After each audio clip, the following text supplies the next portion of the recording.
So today's objective is to estimate values of money. Now I've got to talk quite quietly because the kids are not quite asleep yet. It's a starter. You do this in class all the time, we've done loads of times. You draw out a grid and see if you can complete these multiplications. So 2 lots of 4 goes in there, 4 lots of 4, 4 lots of 40, 8 lots of 40, etc. goes in these ones here. Look out for the patterns. You might spot a pattern and then the next one. Right, I'm going to move on. You can pause the slide if you want. To recap, here's a little challenge for you. So Ellie has the following digit cards and she wants to make amounts of money using each digit card once. She's trying to make amounts less than 9 quid but more than 6 quid. How many different amounts can she make? And can you place these amounts in ascending order or can you place them in descending order? Just to make a bit of an extension for you. So normally you would stop and would do this together and you do this with a partner and you can pause the video, but I'm going to crack on. And here are some of the answers. So she can make 12 different amounts, so like £6.27, £6.29. So remember they've got to be amounts between £9 and £6. Give yourselves a pat on the back if you got all of them or even some of them. Well done. Right, we're going to get on with the lesson. Just going to model this bit to you. Where would you place the amounts on the number line below? So we're going to be doing this sort of rounding that we've done before. So look at these different amounts. We've got £1.10, £1.99, £1.51, £1.42. Where would they go on this number line? You could pause the video, but I'm going to move on. Here we go. So £1.10 is going to go somewhere around here. So it's above £1, but it's only 10p in. And if you imagine the increments there, that's £1 and 50 pence. So it's going to go around there somewhere. Now £1.42 is just below 50, £1.51 is just above, and then £1.99 that goes there.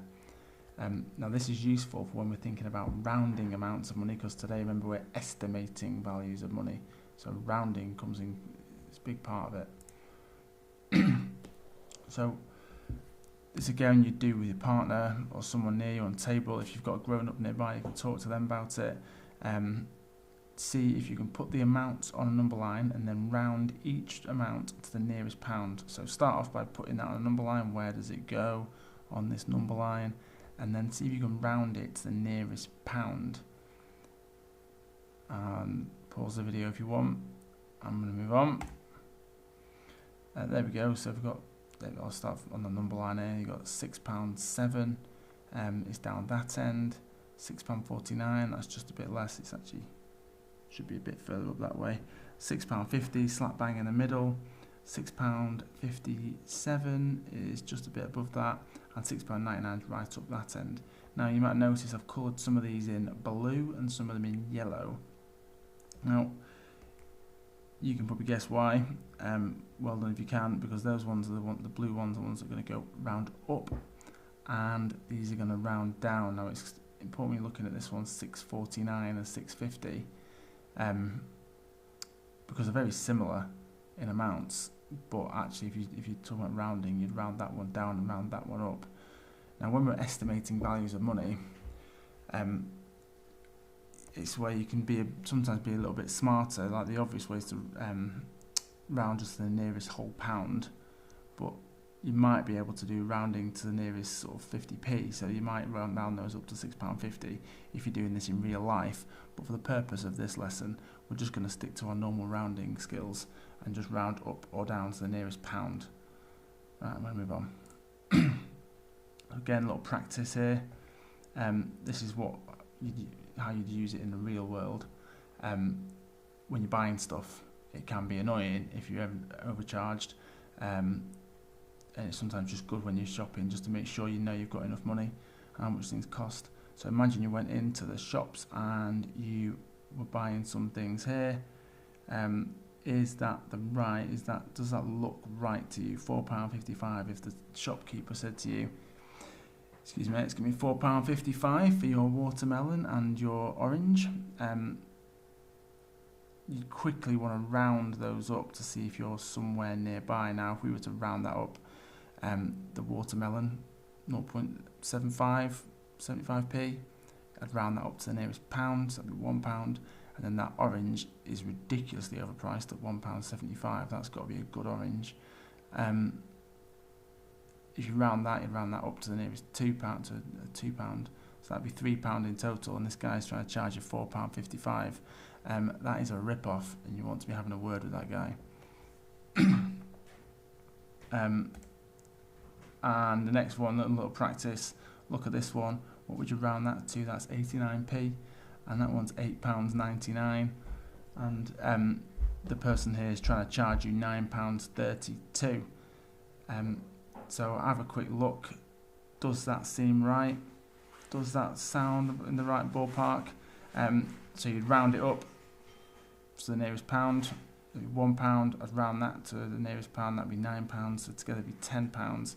So actually, you're not far off there, and you might want to think about that, whether he's got his maths right, because you might be getting away with something there, and pulling the wool over his eyes. Anyway, I'm going to get with the main challenge for today. This is all you've got to do in books today. There's 4 challenges here, nice and easy. Harrison buys a drink for 99p and a snack for £1.99. First of all, just quickly estimate how much you spent, and then afterwards work it out properly to see how close you were. And then we've got Grace. She buys a book for £1.99 and 2 pens for 49p each. Just need 2 pens. And so estimate, first we need to estimate how much you spent and then work out properly to see how close you were. Eamon, he's obviously not social distancing, and he's going to the cinema. He's got £20 to spend, and his ticket costs £9.49, and his snack and drink deal costs £6.66. So estimate, this is tricky now, estimate how much change he will have left over. So you're not estimating how much he'll spend, it's just like you're working out how much change he's going to have left over from 20 quid. Because he wants to know if you can buy something else with that, so he needs to use the estimation skills to just have a quick idea. And then finally, the other challenge, Charlene is going clothes shopping, and she has £25 to spend. She buys a t-shirt for £10.51, a hat, baby snazzy hat, for £4.47, and a pair of socks for £2.93. So first thing, estimate how much change she's going to have left over from 25 quid, and then afterwards work it out properly to see how close you were. That is it for today, just those 4 questions. If you want some extra challenges, then we've got the challenge slides, and because we're already 8 minutes into the video, I'm going to whiz through these. That's challenge 1. There's another one of these challenges here, and you could create your own estimation problems. And then there's people going for dinner. This is quite a good one. Bit of a clue to work out who's got to pay what. This happens in real life. And